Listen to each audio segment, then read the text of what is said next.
In recent years, we've seen a real spate of robot movies come out of Hollywood. Films like I, Robot, T3 and AI.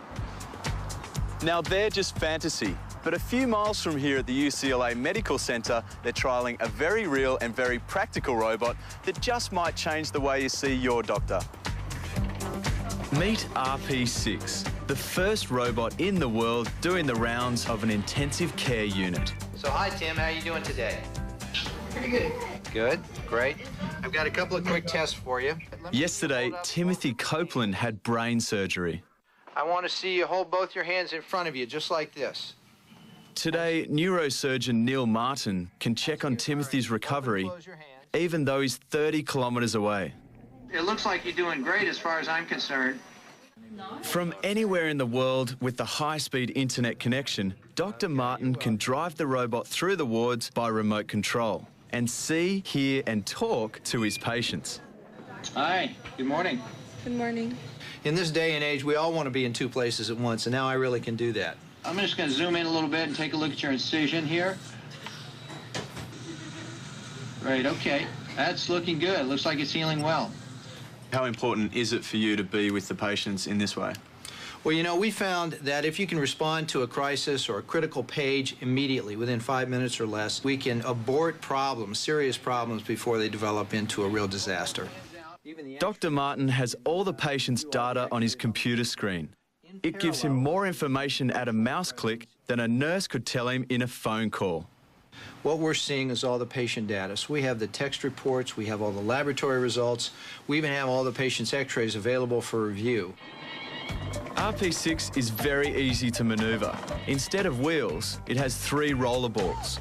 The balls allow RP6 to roll any direction the joystick is moved, even sideways. It really is pretty straightforward to drive. I can change the speed, I can literally turn on a dime 180 degrees.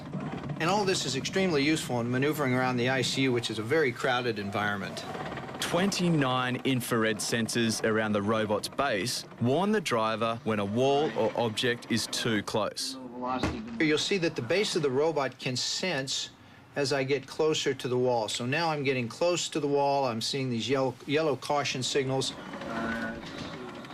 And then as I get within a few inches of the wall, the red signals show that I'm right there, that there's something at the base of the robot. But if I tilt the head down, I can see, indicates that I'm running into something near the base.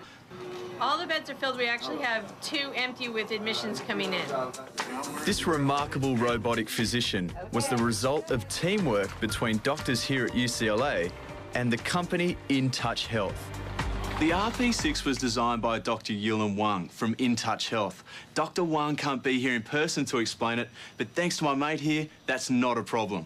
Good morning. Using RP6, I can talk to Dr. Wang in his office 300 kilometres away. This is not a doctor replacement. This is a doctor extender. This allows, it's like the Star Trek Beam Me Up, Scotty. You can beam a doctor instantly from place to place. Dr. Wang says RP6 was born out of necessity to fight a growing shortage of medical staff. In the United States alone, there's close to 1 million job openings. Healthcare in the developed world is under threat. With fewer medical staff and an ageing population, in the next 10 years, the number of elderly requiring healthcare support will double. And so we have this aging population, and you have a reduction of the number of healthcare professionals who are there to take care of us. Patients have taken to the RP6 just like the doctors. In fact, they soon forget they're talking to a robot. The robot drives up to the bedside like you walk up to the bedside. The head of the robot turns back and forth and looks at the patient and the nurse just as you would in person. Hi, Dr. Martin. Hi. How are you doing? How you doing? Good. She looks great to me. And so these things sort of subconsciously reassure the patient that they're actually getting a real-time interaction with their doctor. Just like that. Lift your hands up off the bed. Talking to the doctor in terms of a robot almost seemed like he's just right there as a normal person. They've told us that they'd rather talk to their doctor through the robot than to talk to another doctor in person. Robo-doctors cost around $130,000 or can be leased for $4,000 a month. More than 50 are already working in US and European hospitals.